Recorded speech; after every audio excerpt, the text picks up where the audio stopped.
You are staring at your bank account on a Wednesday night, not because anything went wrong, but because something feels fundamentally off. The number looks fine, roughly what it was last month. And yet, somehow, at the end of every month, there is never quite as much left as there should be. You are not buying anything crazy. You are not making obvious mistakes. You are just treading water, year after year. And nobody has ever explained why that feeling has a name, why it has a cause, and why almost none of it is actually your fault. You are watching Mad at Money, and today we are pulling back the curtain on the game that was rigged against you before you even sat down at the table. You were handed a debit card at 18, pointed at the world, and told to figure it out, which is absolutely insane because if you don't know the rules, the system wins every single time. It wins quietly, it wins politely, and it does so with a terms and conditions document that you definitely did not read. Here is the number that should make you furious right now. Financial illiteracy costs Americans $246 billion every single year. That is nearly $1,000 per person every year, silently disappearing because nobody bothered to teach us this stuff. Meanwhile, we spent 3 years in school learning about plant cells and memorizing formulas we have never touched since. Nobody is checking your chlorophyll levels at 32, but everybody is expected to sign a mortgage. Today, that ends. We are going to walk through the 10 concepts that form the real rules of the game. Let us start with the story of Sarah. She is 28, she makes $65,000 a year, and she has about $4,000 sitting in her checking account. She genuinely believes she is doing okay. She checks her balance, sees the same number she saw last month, and figures everything is fine. It is not fine. That $4,000 is losing value right now. It is not because Sarah did anything wrong. It is because of inflation. Inflation is the slow, invisible process by which prices rise over time, meaning each dollar buys a little less than it used to. Since 2020, cumulative inflation has run about 25%. That means $100 of groceries in 2020 costs roughly $125 today. Sarah's bank balance did not change, but what it can actually buy in the real world absolutely did. Think of it like this. Leaving your hard-earned money in a checking account is like leaving an ice cube on the kitchen counter. It looks fine when you walk away. You come back an hour later and it is smaller. You did not do anything wrong. But the environment, or in this case the economy, happened while you were not paying attention. The average checking account earns about 0.01% interest per year. Meanwhile, inflation usually runs between 2 and 3%. That means your money is losing 2 to 3% of its purchasing power every single year. Put $10,000 in a checking account for a decade, and inflation quietly erodes about $2,500 of what it is actually worth. While the bank pays you maybe $10 for the privilege of borrowing your money, you are essentially subsidizing the bank. The bank is not helping you. The fix is straightforward. Keep 1 to 2 months of expenses in your checking account for daily needs. Everything else that is cash needs to go into a high-yield savings account where you can currently earn 4 to 5% annually. And anything you will not need for 5+ years needs to be doing a lot more than just sitting in a savings account, which brings us to our second concept. Sarah just opened a high-yield savings account and feels pretty smart about it. That is a great start. But there is a much bigger opportunity she is still missing, and a much bigger trap she might already be standing in. Both involve the power of compound interest. In simple terms, you earn interest on your money. Then the next period, you earn interest on the original amount plus the interest you already earned. The base keeps growing, so the growth keeps accelerating. It is not a straight line. It is a curve that starts almost flat and eventually goes nearly vertical. Warren Buffett is worth over $100 billion. More than 99% of that wealth was accumulated after his 50th birthday. He started investing as a teenager. For decades, the numbers barely looked impressive. Then compound interest hit its vertical phase, and the results became almost fictional. He did not get smarter in his 70s. He just let the math run long enough. Sarah starts putting $200 a month into an index fund at 28, earning a historical average of about 8% annually. By age 65, she has roughly $480,000. Her colleague waits until 38 to start the same plan. Same $200, same 8%, same retirement age. He ends up with about $220,000. That gap is not about talent or income. It is entirely about time inside a compounding system. Now, let us flip the snowball over. Compound interest works exactly the same way on debt. The average credit card charges about 22% interest. If Sarah has $6,500 in credit card debt, which is right around the national average, and she is making only minimum payments, it will take over 14 years to pay it off. And in that time she will pay nearly $6,500 in interest alone. She will have paid double the original balance just to slowly hand money to a bank that already has plenty of it. At 22% interest, debt doubles in about 3 years. While her investments might double every 7 to 9 years, her credit card balance doubles every 3. Making minimum payments while telling yourself you are managing the debt is like bailing out a sinking boat with a teaspoon. It is technically activity, but it is not actually working. The takeaway is simple. Start investing something, anything as early as you possibly can. And if you are carrying high-interest debt, it has to go before almost everything else because it is compounding against you at a rate your investments cannot outrun. Every year, real people turn down raises. They do not turn them down because they do not want more money, but because they have convinced themselves they will somehow end up with less of it after taxes. And every time this happens somewhere, a financial advisor ages 5 years in a single afternoon. Let me be direct about something. The fact that this misunderstanding is so widespread is not an accident. It is genuinely in some people's interest for you to believe that earning more money is dangerous. If you are scared of higher tax brackets, you negotiate less aggressively. You do not push for that promotion or for overtime pay. You stay exactly where you are financially, while the people who do understand how taxes work keep moving forward. So let us fix it permanently. Here is how tax brackets actually work in the United States. We use a progressive tax system. Different chunks of your income get taxed at different rates. Think of it as a stack of buckets. Your first roughly $11,900 of taxable income fills the first bucket at 10%. Once that overflows, the next $36,000 fills the second bucket at 12%. Bucket 3 starts at 22%.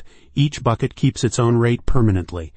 The money already in the lower buckets never gets repriced just because your top dollars moved into a higher bucket. Let us look at a real example. Sarah earns $90,000. After a standard deduction of roughly $15,000, her taxable income is about $75,000. Her actual tax bill works out to roughly $11,500. That is an effective rate of about 13 to 15%, not 22%.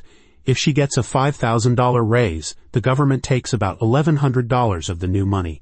She keeps $3,900 of it every single time. You will never ever take home less money by earning more. This is not a loophole.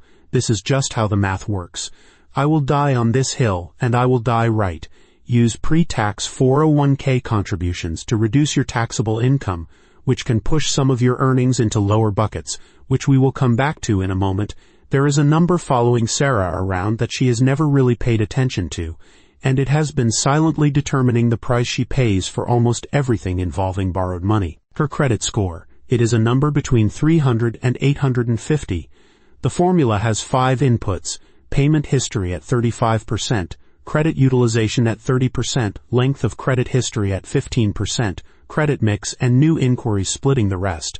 5 inputs, 1 number, and enormous consequences. Take a $300,000 30-year mortgage. A borrower with excellent credit, 760 and above, might get a rate around 6.5% and pay about $1,900 a month. A borrower with fair credit between 620 and 640 might get 8.5% and pay about $2,300. That is $400 a month difference. Over 30 years, that is nearly $145,000 in extra interest payments. Same house, same neighborhood, same mortgage amount. The only variable is 3 digits that most people could not accurately describe if you asked them right now. The myths around credit scores are persistent and expensive. 41% of Americans believe carrying a small balance every month helps their score. It does not. You are just paying interest for literally no reason, donating money to a bank that does not need it based on advice that was never true. 27% of people think checking their own score lowers it. It does not. Checking your own score is a soft inquiry. The bank does not even see it. And 1 in 5 Americans has an outright error on their credit report right now, silently dragging their score down, and they have absolutely no idea because they have never checked. What actually moves the needle? Pay everything on time, every single time. This alone is 35% of your score. Keep your credit utilization below 30%. Do not close your oldest cards. Do not apply for 5 new ones in a single month. And check your report at the official government credit reporting website, because errors do not fix themselves. And that mistake might be costing you thousands on every loan you take.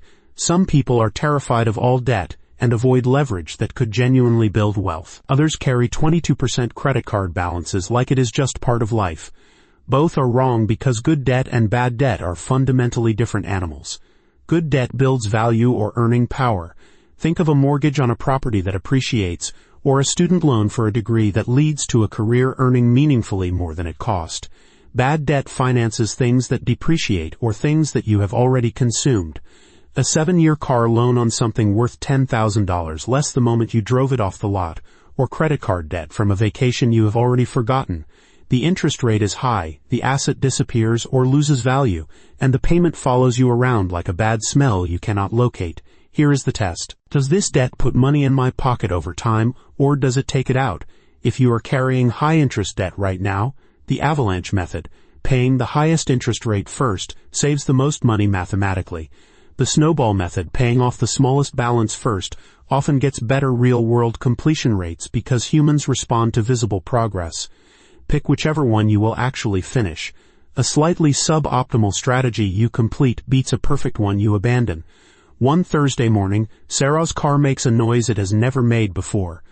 The mechanic quotes her $1,400. She does not have $1,400 in savings. 59% of Americans could not cover a $1,000 unexpected expense right now.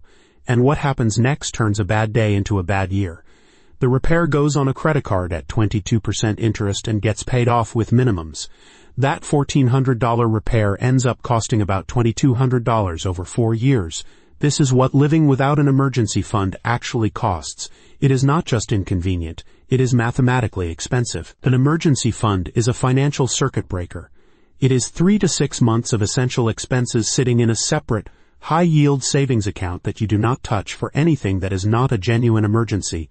Not a sale, not a trip, but a real emergency. If you are starting from zero, the first goal is $1,000. That covers most car repairs, most medical co-pays, and most of the one-off disasters that currently go straight to a credit card. $1,000 of breathing room changes the entire texture of your financial life, because suddenly a bad day is just a bad day, not the beginning of a long-term debt problem. Every dollar you spend has 2 price tags. The first is visible. It is the number on the receipt. The second is invisible, and most people never see it. It is what that dollar would have become if it had gone somewhere else instead. Economists call this opportunity cost. And once you start seeing it, you cannot unsee it. The average American household spends $200 to $300 a month on subscriptions. The average guest, when asked, guesses around $80. That gap, that $150 disappearing every month into services people barely use, is not just wasted money. It is a job that money never got to do. $200 a month invested at 8% over 30 years is roughly $293,000. I am sure that is not a dramatic lifestyle sacrifice. That is canceling the 3 streaming services you rotate through and the fitness app you open twice a year. The fix takes 20 minutes. Pull up your last 2 bank statements. Find every recurring charge. Flag anything unused in the last 30 days. Cancel it or make a deliberate decision to keep it. For most people, that recovers $50 to $150 a month without changing their life in any meaningful way. It just stops the leak. Sarah is ready to build wealth. And here is where most people overcomplicate things catastrophically. They start picking stocks, chasing tips, moving money around based on news headlines, and treating investing like a game of skill when the data says it is mostly a game of patience. Here is what actually works. Index fund investing through tax-advantaged accounts. An index fund owns a tiny slice of hundreds or thousands of companies simultaneously. Instead of picking the one stock that goes up, which even professional fund managers fail to do consistently, it just buys the whole market. Warren Buffett once bet $1 million that a simple S&P 500 index fund would outperform a curated portfolio of hedge funds over 10 years. The index fund won handily. The hedge fund managers had MBAs and decades of experience. The index fund had a computer and a very low fee. Sarah's employer offers a 401k with any match. Contributing enough to capture the full match is the single best financial move available to her. A 50% employer match is an instant 50% return before the money is even invested. There is nothing, no stock, no crypto, no side hustle, that reliably competes with that. Not taking the full match is leaving free money on the table, and there is no more accurate way to describe it. Beyond that, a Roth IRA lets her invest after-tax dollars that grow completely tax-free. She pays taxes on the seed, not the harvest. The action is simple. Contribute enough to your 401k to get the full match. Open a Roth IRA, pick a low-cost index fund, automate contributions, then leave it alone. The entire strategy runs on patience, which is free. Sarah got a promotion. Her salary went from $65,000 to $80,000. She upgrades her apartment. It is only a little more per month. She leases a nicer car, finally something she actually likes. She eats out more, buys better groceries, and upgrades her wardrobe. All of this is reasonable. She earned it. 12 months later, she feels almost identical to how she felt at $65,000. Welcome to lifestyle inflation. Every time income goes up, spending quietly rises to match, usually within 6 months, and the gap between what you earn and what you keep stays exactly the same. You work harder, earn more, and somehow the finish line moves with you. Psychologists call it the hedonic treadmill. Studies show people adapt to new income levels with remarkable speed. The raise that was going to change everything becomes the new normal faster than you would believe. Here is what makes it genuinely dangerous. None of Sarah's individual upgrades felt reckless. The nicer apartment was only $200 more. The car upgrade was $300 more a month. Better groceries added $150. None of it felt like a major decision. It felt like just living appropriately for who she had become. But 200 plus 300 plus 150, invested at 8% over 25 years, is over $600,000. That is not a dramatic sacrifice. That is just the compound cost of upgrading your life every time your income goes up. The fix is to be intentional. The moment a raise hits, before you adjust to the new number, automate at least half of the increase into investments before it ever touches your checking account. If you never see it, you never build your lifestyle around it. This is how people on ordinary salaries retire with extraordinary balances, not because they earned more, but because they refused to let lifestyle consume everything they earned. Insurance is not exciting, but it is non-negotiable. Insurance is a seatbelt. You do not buckle it because you are planning to crash. You buckle it because if you do crash, you do not want the collision and the hospital bill and the bankruptcy arriving simultaneously. One bad event without the right coverage can erase years of financial progress in a way that is almost impossible to recover from. Renter's insurance costs $15 to $30 a month and covers every belonging in your apartment against fire, flood, or theft. Sarah has a laptop, a television, a couch, clothes, and kitchen equipment. That is probably $15,000 to $20,000 worth of stuff when you actually count it. She spends $1,200 on her phone and $40 on a case to protect it. But she is skipping the $15 a month that would protect literally everything she owns. That is not a financial strategy. That is just not thinking about it. Health insurance is also non-negotiable. One uninsured appendectomy runs $35,000. A single emergency room visit for a broken arm can hit $10,000. And if anyone depends on your income, a $500,000 20-year term life policy costs a healthy 30-year-old roughly $20 to $30 a month. That is the price of 2 nice coffees a week, ensuring that if the worst happens, the people who depend on you do not lose their financial foundation on top of losing you. Insurance is not where you build wealth. It is where you make sure wealth does not get destroyed. The goal is not to collect on a claim. The goal is to make sure that when the worst day of your life arrives, and for most people some version of it eventually does, it stays a personal tragedy instead of becoming a financial one too. Sarah started this video with $4,000 in a checking account and a vague sense she was probably doing okay. She ends it understanding why her money was melting away, how compound interest is either her greatest ally or her most expensive enemy, why her tax bracket is not the number she thought it was, and what her credit score is costing her in real dollars. She understands the difference between debt that builds and debt that drains, why an emergency fund is not optional, what every forgotten subscription is actually worth over 30 years, how ordinary people build extraordinary wealth, and why every raise she gets is at risk the moment it arrives. She finally understands what is standing between everything she has built and one very bad day. That is not just a list of concepts. That is the entire operating manual for the financial system that most of us are trying to navigate without instructions. Pick one thing from this video and do it today. Do not try to do all 10. That is a great way to do nothing. Open a high-yield savings account. Set up a $50 automatic investment. Check your credit report for errors. Do just one thing because the system has been running with the rules hidden for long enough. Now you know them. If this changed how you see your money, Mad at Money needs you to hit subscribe. There is plenty more where this came from, and we are not stopping until everyone gets the message. And if you have got a friend still navigating all of this blind, sending them this video is probably worth more than any financial advice you could personally give them. Building a better future starts with understanding how we got stuck in the first place. You are not alone in this fight, and you are definitely not doomed to repeat the mistakes of the past. It takes time, it takes discipline, and it takes the willingness to be honest about where you are starting from. Late is not the end. You can turn this around. Stick with us at Mad at Money, and let us do the hard work of getting back on track together. We have reached the point where the excuses stop and the execution begins. Thank you for watching, and let us keep moving forward.